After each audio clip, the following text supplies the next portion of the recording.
전자상거래 수출 업무의 궁금증을 풀어보는 시간. 안녕하세요. KTN의 김기동 주열입니다. 네, 반갑습니다. 반갑습니다. 네, 지난해까지 전자상거래 수출 신고 후 정정과 취하에 대해 상세히 알아보았는데요. 이번 시간에는 유트레이더 전자상거래 무역 포탈에서 수출 신고서를 작성하기 위해서는 수출 신고 내용을 엑셀로 작성하여 업로드해야 하는데, 이 엑셀 업로드와 관련한 문의사항에 대해 알아보도록 하겠습니다. 자, 우선 엑셀 업로드를 하려면 엑셀을 작성해야 되죠. 네, 엑셀을 작성해야 됩니다. 그리고 이와 관련된 문의를 좀 제가 질문 드릴 건데요. 네네. 엑셀 작성 시에 모든 항목을 기재해야 되나요? 그러면 작성 시에 값에 함수가 들어 있어도 되는지. 엑셀에는 가능한 값만 입력하시면 되는데요. 항목을 보시면은 노란색이 있고 하얀색이 있어요. 네네. 노란색은 필수니까 꼭 입력해 주셔야 되고, 하얀색은 옵셔널한 겁니다. 그래서 입력을 하셔도 되고 하지 않으셔도 됩니다. 네. 그리고 여러 양식이 있어요. 수출 신고 외에도 배송 요청, 반송 신고 등이 있는데, 노란색, 하얀색, 필수, 옵셔널은 같습니다. 그래서 거기에 맞춰서 입력을 해주시고요. 그 다음에 엑셀은 가능한 값만 입력되도록 하는 게 좋습니다. 함수나 수식, 특수문자, 공백, 스페이스바 등이 포함되지 않도록 주의를 해주시는 게 중요하고요. 내용상의 오류가 없으나 업로드가 되지 않는 경우에도 있어요. 그런 경우에는 시스템이 오류는 있는데 어떤 오류인지 몰라서 먹통이 되는 경우거든요. 그래서 반드시 표준 엑셀 폼을 새로 다운을 받으시고 기존 엑셀 내용을 복사해서 값만 붙여넣기 해서 업로드 해 주십시오. 저희가 예전 시간에도 한번 말씀드린 것 같아요. 값만 붙여넣기. 값만 붙여넣기. 네, 알겠습니다. 네, 그러면 작성 중에 중요 항목 중에 하나인 주문번호 어떻게 작성을 하면 될까요? 예, 먼저 주문번호를 좀 상세하게 말씀드릴게요. 쇼핑몰로부터 부여받는 주문번호인데요. 이 주문번호가 종류가 좀 있어요. 이게 무슨 네. 말이냐면 판매용 주문번호가 있고 네. 배송용 주문번호가 있다는 뜻입니다. 아, 네네. 자, 먼저 전자상거래 무역에서는 수출 신고에 해당하는 오더 넘버, 즉 주문번호는 네. 배송용 주문번호입니다. 아, 네. 다른 말로 하면 판매용 주문번호가 아닙니다. 네네. 송장 넘버 이꼴 배송용 주문번호 이꼴 오더 넘버입니다. 네. 쇼핑몰에서 여러 개의 주문을 받는 경우가 있어요. 네네. 한 구매자로부터. 네. 그래서 해외 구매자가 동일한 경우에는 운송료를 낮추기 위해서 네. 합배송을 할 수가 있겠죠. 아, 네네. 이때 나오는 번호가 배송용 주문번호입니다. 아, 네. 그래서 배송용 주문번호는 한 개라는 뜻이죠. 지금 화면을 보시면 상품용 주문번호, 주문번호, 주문일시, 구매자 명이 있는데요. 네. 빨간 동그라미 안에 들어가 있는 주문번호가 오더 넘버, 즉 배송용 주문번호입니다. 종종 판매용 주문번호별로 수출 신고서를 생성하는 경우가 있는데, 네. 이런 경우에 문제가 될 수 있어요. 네. 그래서 합배송을 하신다면은 반드시 배송용 주문번호를 오더 넘버로 입력해 주셔야 되고, 만약에 판매용 주문번호를 잘못 입력하셔서 수출 신고서가 복수개가 나왔고 업무가 꼬였어요. 그러면은 혼자 고민하지 마시고 저희한테 연락을 주시면 저희가 도와드리겠습니다. 구매자 상호명을 작성하려는데 쇼피에서 개인정보 보호로 구매자명을 공개하지 않는 이런 경우는 구매자 상호명을 어떻게 작성하면 될까요? 쇼핑몰에서 구매자명을 공개하지 않는 경우에는 구매자 아이디를 입력해 주셔도 되고요. 그리고 구매자 식별을 위해서는 신고인 기재란이 있습니다. 거기에 판매몰의 도메인 주소를 넣어주는 것도 좋은 방법입니다. 그러면 엑셀 작성 중에 금액 관련해서 조금 헷갈려요. 금액이 많이 있으니까 종류가. 가격과 결제 금액이 있는데 이 두 항목의 차이점은 뭔가요? 네, 가격이라는 것은 물품 판매 시에 물품별 판매 단가를 말하는 겁니다. 판매 단가라는 걸 조금 더 설명을 드릴게요. 예를 들어서 쇼핑몰에 물품 A를 100원에 올리셨어요. 그럼 이건 물품별 판매 단가가 아니고요. 물품별 판매 희망 단가겠죠.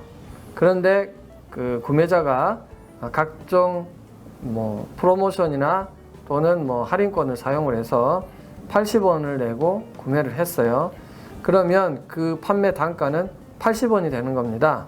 그런데 수출 신고서에서의 판매 단가는 이 80원도 아닐 수도 있고 맞을 수도 있습니다. 왜냐하면은 쇼핑몰로부터 정산을 받으시는 금액, 그 금액이 한 건을 팔으셨고 그 정산을 70원을 받으셨으면 그 물품의 판매 단가는 70원이 되는 겁니다. 그럼 제가 세 가지로 판매 단가를 설명을 드렸죠. 하나는 판매 희망 단가, 두 번째는 할인된 판매 단가, 그리고 내가 정산해서 받은 판매 단가인데요. 정산해서 받은 판매 단가를 입력하시고 결제 금액은 물품별 단가 곱하기 수량의 값을 말합니다. 또 하나 추가할 것은 인도 조건이 FOB인 경우에는 문제가 없어요. 근데 CIF 등 운송료나 보험료가 포함되어 있다면 결제 금액에서 운송료, 보험료를 제한 금액이 신고 금액입니다. 아까 예를 들어서 70원인데요. 운송료, 보험료가 20원이다. 그럼 50원이 신고 금액이고요. 신고 금액이 실제로 관세청에서 인식하는 물품별 판매 단가의 합의입니다. 주문 한 건에 대해 엑셀을 작성했어요. 그런데 전자상거래 같은 경우 주문이 여러 건일 경우가 많이 있잖아요. 네. 이런 경우에는 엑셀 파일을 주문 건별로 작성해서 업로드를 해야 하나요? 주문 건별로 작성하실 필요가 없어요. 네. 여러 가지 주문을 한 번에 넣어서 네. 엑셀 파일을 업로드 하실 수 있고요.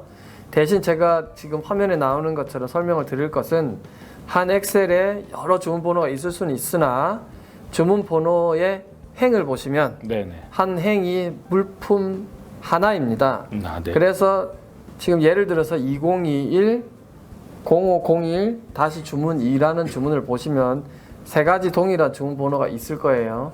그럼 이 해당하는 주문 1은 아이템 1, 아이템 2, 아이템 3을 가지고 있고 그것들이 한 행에 설명이 되어 있는 겁니다.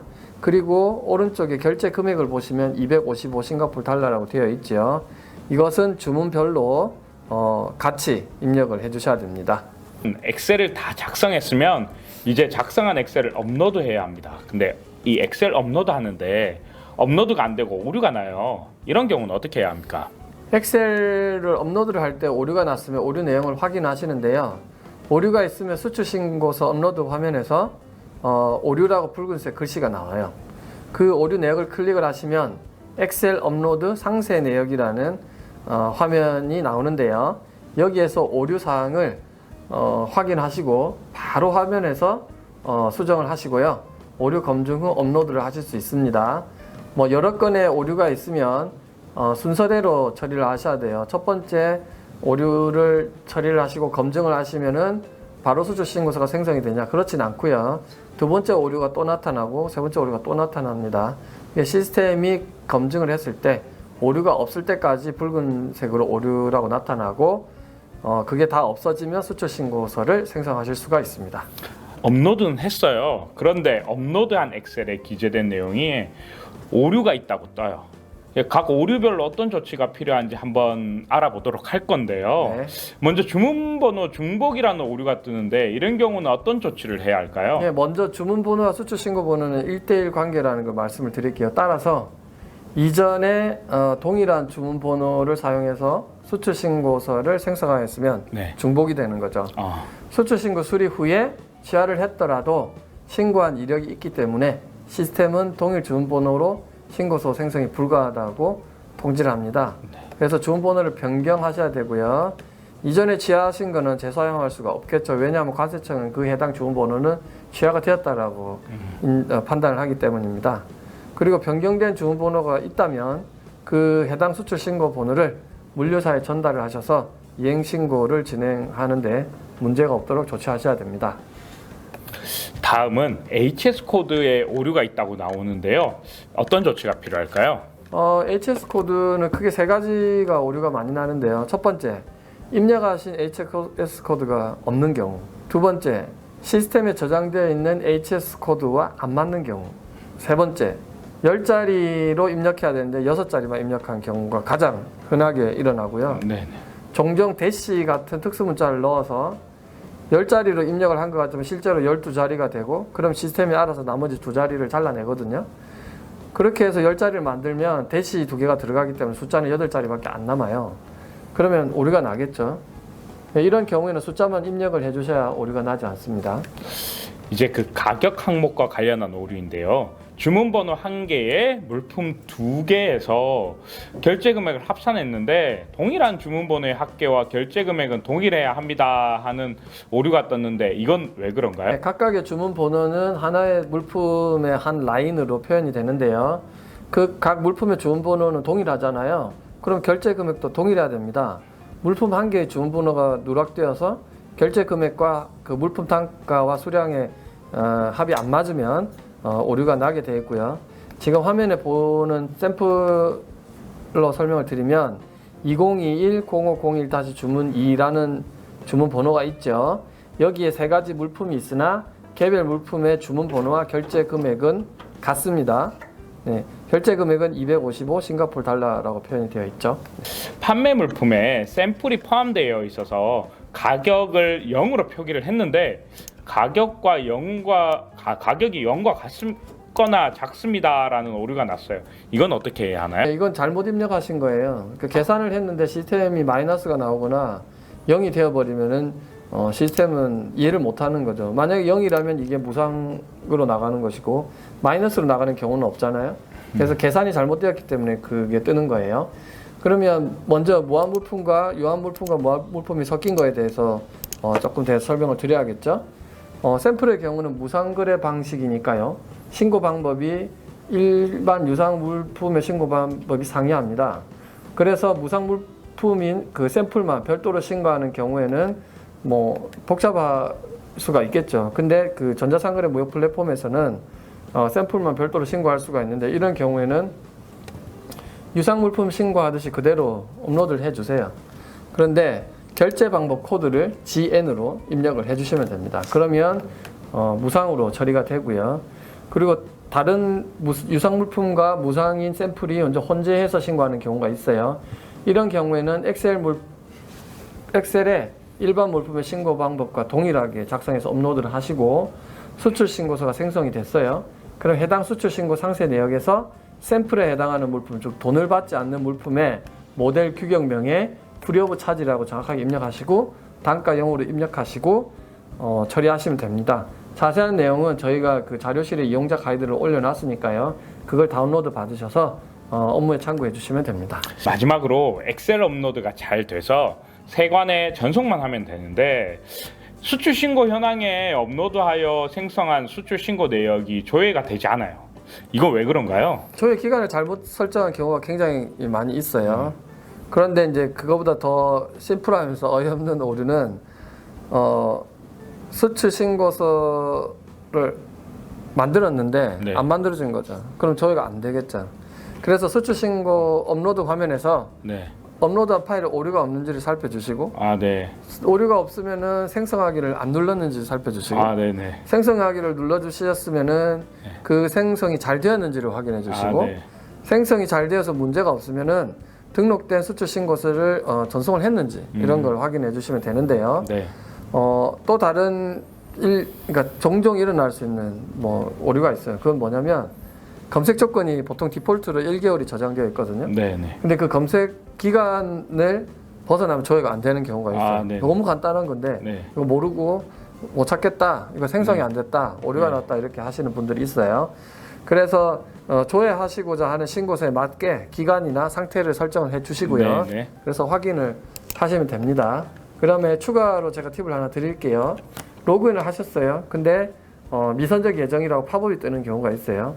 이럴 때 이 미선적 예정인 건을 어떻게 찾느냐라고 문의하는 경우가 있는데요. 미선적 예정은 수출 신고 수리가 나고 나서 한 달 동안 선적 기한을 주는데 선적 기한이 7일 이내가 되면은 미선적 예정이 됩니다. 그러니까 검색 조건으로 가셔서 수신 상태를 수리로 하시고 선적 일자를 소팅을 하세요. 그래서 최근 일자를 쭉 보시면은 붉은색으로 보이는 수출 신고 건들이 있을 거예요. 그 건들이 미선적 예정이고 계산을 해보시면 선적 일자에 7일 이내에 들어가 있을 겁니다. 이런 것들은 빨리 조치를 하셔야 됩니다. 수출 이행을 하시든지 아니면 취하를 하시든지 기간 연장을 하시든지 그렇게 찾으셔서 처리하시면 됩니다. 이상 저희가 이제 전자상거래 수출권에 대한 이제 엑셀 업로드에 대해서 좀 더 상세하게 알아보았는데요. 다음 시간에는 전자상거래 셀러들이 이제 수출한 건에 대해서 구매 항의서 발급을 할 수 있는데 네. 네, 구매하기서 발급에 신청하고 대해서 발급하는 방법에 대해서 네, 좀 상세하게 저희가 알아보는 시간을 가지도록 하겠습니다. 그럼 오늘도 쇼미더무역 채널 구독, 좋아요, 클릭 부탁드리면서 클릭. 다음 시간에 또 만나요. 네, 안녕.